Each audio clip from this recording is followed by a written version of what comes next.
Hello everybody, this is now my officially third attempt to make a video. My cat has been jumping on the table, flapping his tail around the camera, so hopefully this will go smoothly this time. I hope everybody had a great Thanksgiving. We didn't eat too much. Remember to set your scales back 10 pounds.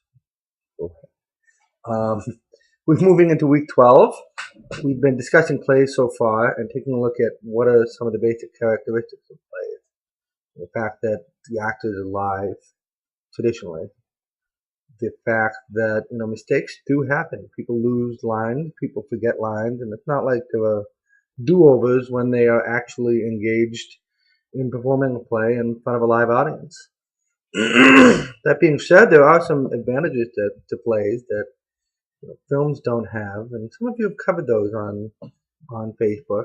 Number one, I've seen plays where the actors actually interact with the audience. You don't get that in a film. The actor may be talking directly to the camera, and here we go again with the cat. Get out of here. But all right, can you say hi? Then go away, please. Thank you. That's why I usually do my videos in the basement. Anyway, week 12, we are moving into the play Death of a Salesman by Arthur Miller. And this particular play is not in the book. I didn't actually design the course. The course was actually designed by somebody else who originally included Death of a Salesman. And when they threw the book at me, sort of, that for this class, I wasn't really sure what play in the book we really should do. We have a lot of students who are not as good with English as others. I understand that. And there are some plays in there that I never really reviewed as an undergrad.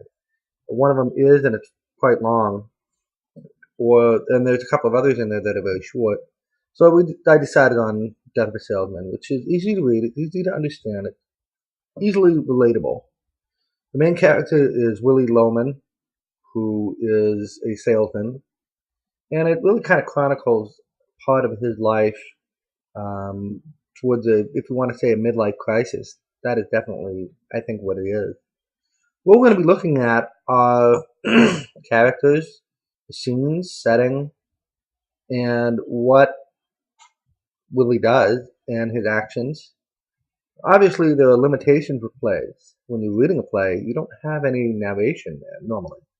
You don't have any way of figuring out what's happening. What I tend to do in the regular classroom is I send around. We all have our plays out. Actually, read them while we're watching film. Now, the film online is by Dustin Hoffman and John Malkovich. One of my favorite actors is in it. And since the whole copyright thing with YouTube, I can't seem to find it. There is a 1951 version that's very good. I think that's the original. And there are also various high school versions of this particular play. Reading a play, it can be exciting. Really trying to figure out what's happening. You really have to kind of visualize what may be happening in your head. You have to kind of visualize the setting, the scenes, the characters, what they look like. It takes a lot of imagination. And that's one of the interesting things about reading a play. What you may envision in your head may be different from what I envision in my head.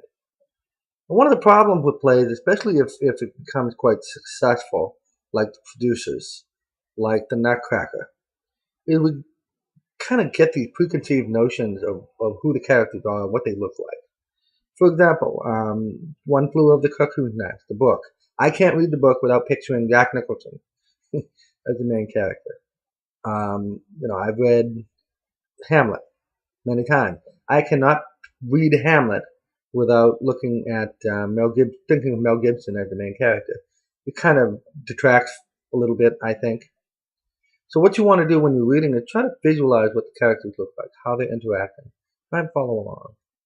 If you want to do what I have done, and that is show the movie, play the play on YouTube while you're reading it, that's fine.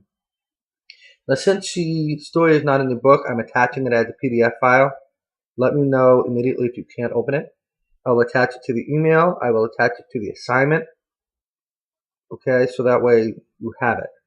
please make sure that you keep that somewhere handy, because we're going to be looking at this week part 1, next week part 2, and part 3 we're going to do Requiem. And during that time we're going to have a quick review.